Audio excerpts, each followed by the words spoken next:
हमने आपको पहले वीडियो में धरती पर ताजमहल से लेकर ऊपर आसमान तक का सफर दिखाकर आपको अच्छी तरीके से समझा चुके हैं कि पृथ्वी फुटबॉल के जैसे गोल है और फुटबॉल के ऊपर चींटी जिस प्रकार किसी भी दिशाओं में जा सकती है उस प्रकार हम लोग भी पृथ्वी के ऊपर किसी भी दिशाओं में जा सकते हैं। और हमारा घर इस फुटबॉल के जैसे गोले पृथ्वी के ऊपर इस प्रकार से है।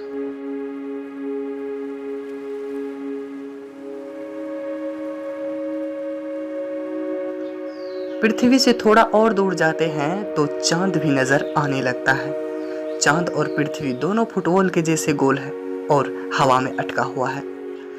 जिस प्रकार पृथ्वी से चांद को देखने पर चांद हवा में अटका हुआ नजर आता है, उसी प्रकार चांद पर जाकर अगर पृथ्वी को देखें तो पृथ्वी भी हवा में अटका हुआ नजर आएगी। चांद के मुकाबले हमारी पृथ्वी थोड़ा बड़ा नजर आएगी। और इस फुटबॉल के जैसे गोले पृथ्वी का व्यास 12,742 किलोमीटर है और इसी फुटबॉल के जैसे गोले पृथ्वी के ऊपर एक बार मीटर लपेटे तो उस मीटर की लंबाई होगी 40,075 किलोमीटर। यह दूरी इतना है कि हवाई जहाज सिर्फ 40 घंटे में यात्रा पूरी कर सकती है। उसके बाद पृथ्वी से और दूर जाते हैं तो पृथ्वी के जैसे ही 8 अन्य ग्रह के साथ सूर्य भी नजर आने लगता है। सभी ग्रह सूर्य के चारों ओर चक्कर लगाते रहता है। इसे हम सौर मंडल कहते हैं। और पृथ्वी नीचे क्यों नहीं गिरता, या फिर हम लोग पृथ्वी से नीचे क्यों नहीं गिरते, पृथ्वी के नीचे क्या है, इन सारी बातों को और भी बहुत सारे उदाहरण के साथ आपको पहले ही बहुत अच्छी तरीके से समझा चुके हैं। अगर आपने उस वीडियो को नहीं देखा है तो उस वीडियो को ज़रूर देखिए। वह वीडियो इसी वीडियो के अंत में मिल जाएगा। अभी आप इस वीडियो को देखते रहिए।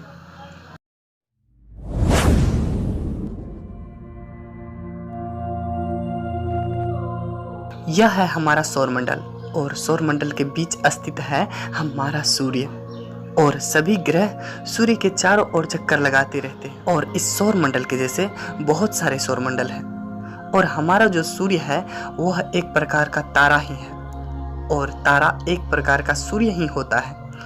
चलिए सौरमंडल से और दूर चलते हैं, तब आपको समझ में आएगा। यह जो आपको सितारा दिख रहे हैं यह सब एक प्रकार का सूर्य ही है और हमारे सूर्य से भी बहुत बड़ा बड़ा तारा या सूर्य है इस आकाशगंगा में। उसमें से बहुत सारे तारे को हमारे पृथ्वी के जैसे चारों ओर चक्कर लगाने वाले ग्रह भी हो सकते हैं। और चलिए जो हमारे पृथ्वी से सूर्य के बाद सबसे नजदीक का तारा है उसके पास चलते हैं। इस तारा का नाम नक्षत्र है जो कि सूर्य से काफी बड़ा और सूर्य से ज्यादा चमकीला है। अब पृथ्वी से इस तारा की दूरी की बात करूं तो अब इतना ज़्यादा दूरी मापने के लिए हम किलोमीटर नहीं बल्कि लाइट यानी प्रकाश का उपयोग करते हैं। प्रकाश को भी एक स्थान से दूसरे स्थान तक जाने में समय लगता है। प्रकाश इस ब्रह्मांड में सबसे तेज चलता है। प्रकाश मात्र 1 सेकेंड में 3 लाख किलोमीटर की यात्रा तय करती है।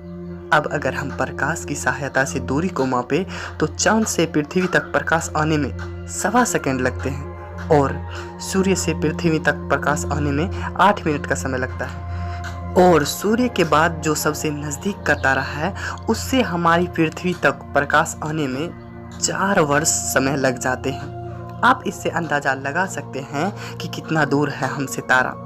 और इससे भी दूर दूर तारा है।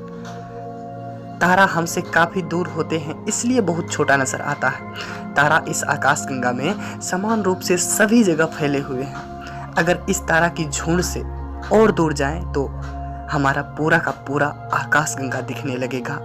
और हमारे इस आकाशगंगा का नाम मिल्की वे गैलेक्सी है। मिल्की वे गैलेक्सी में 4 खरब से भी ज़्यादा तारा हो सकते हैं। हमारे मिल्की वे गैलेक्सी चपटी चक्र के आकार का है। इसकी लंबाई की बात करूं तो एक छोर से दूसरे छोर तक प्रकाश को जाने में 1 लाख वर्ष यानी 1 लाख प्रकाश वर्ष लगता है। और इसकी मोटाई की बात करूं तो 1000 प्रकाश वर्ष है। और ऐसे ही इससे भी बड़ा बड़ा आकाशगंगा है इस ब्रह्मांड में। और हमारे पड़ोस के आकाशगंगा का नाम एंड्रोमेडा गैलेक्सी है जिसमें कि 10 खरब से भी ज़्यादा तारे हैं और ऐसे ही अनगिनत आकाशगंगा है। हमारे मिल्की वे आकाशगंगा और उनके आसपास के कई आकाशगंगा को मिलाकर गैलेक्टिक ग्रुप बनता है और ऐसे कई आकाशगंगा के लोकल गैलेक्टिक ग्रुप को मिलाकर एक वर्गो सुपर क्लस्टर बनता है और ऐसे कई वर्गो सुपर क्लस्टर को मिलाकर एक लोकल सुपर क्लस्टर बनता है और ऐसे कई लोकल सुपर क्लस्टर को मिलाकर हमारा ऑब्जर्वेबल यूनिवर्स की रचना होती है। ऑब्जर्वेबल यूनिवर्स उसे कहते हैं जहाँ तक हम इस ब्रह्मांड को ऑब्जर्व कर पाते हैं, यानी जहाँ तक हम देख पाते हैं। और हम पक्के तौर पर कभी नहीं पता लगा पाएंगे कि ऑब्जर्वेबल यूनिवर्स के बाहर क्या है, क्योंकि वहाँ से प्रकाश हमारे पृथ्वी तक पहुँच ही नहीं पाएगी, क्योंकि प्रकाश से भी ज़्यादा तेज गति से हमारे ब्रह्मांड का फैलाव हो रहा है। इसलिए ब्रह्मांड के बाहर क्या है हम सिर्फ कल्पना ही कर सकते हैं। ऐसा भी हो सकता है कि ब्रह्मांड के बाहर और भी आकाशगंगा हो या फिर हमारे ब्रह्मांड के जैसे ही और ब्रह्मांड हो। ऑब्जर्वेबल यूनिवर्स यानी जहाँ तक हम इस ब्रह्मांड को देख पाते हैं उसकी लंबाई 13 अरब प्रकाश वर्ष है। तारा, आकाशगंगा और इस ब्रह्मांड को देखने समझने में हमारी बहुत मदद की है हबल टेलीस्कोप। हमारे पूरे पृथ्वी पर जितने रेत के कण हैं उससे भी ज़्यादा इस ब्रह्मांड के आकाशगंगा में तारा है। क्या आपको नहीं लगता कि इतने बड़े ब्रह्मांड में हम किसी आकाशगंगा में हमारे पृथ्वी के जैसे जीवन हो? हमको तो ऐसा लगता है कि हमारे आकाशगंगा मिल्की वे गैलेक्सी में ही हमारी पृथ्वी के जैसे कई सारे जीवन हो सकते हैं। और आपको क्या लगता है, आप अपना राय कमेंट बॉक्स में ज़रूर दें। आप जितना सोचते थे उससे बड़ा था ब्रह्मांड या छोटा था, यह भी ज़रूर बताएं, हम जानना चाहते हैं। अगर वीडियो अच्छा लगे तो लाइक कीजिए, बुरा लगे तो डिसलाइक कीजिए। ऐसे ही ज्ञान विज्ञान से संबंधित मज़ेदार वीडियो के लिए हमारे चैनल को सब्सक्राइब ज़रूर कर लीजिए। अगली बार आपसे मुलाकात होगी ऐसे ही मज़ेदार वीडियो के साथ। तब तक आप अपना ध्यान रखिए और स्क्रीन पर दिखाए जा रहे वीडियो पर क्लिक करके पिछला वीडियो ज़रूर देख लीजिए। आपने इस वीडियो को पूरा देखा उसके लिए धन्यवाद।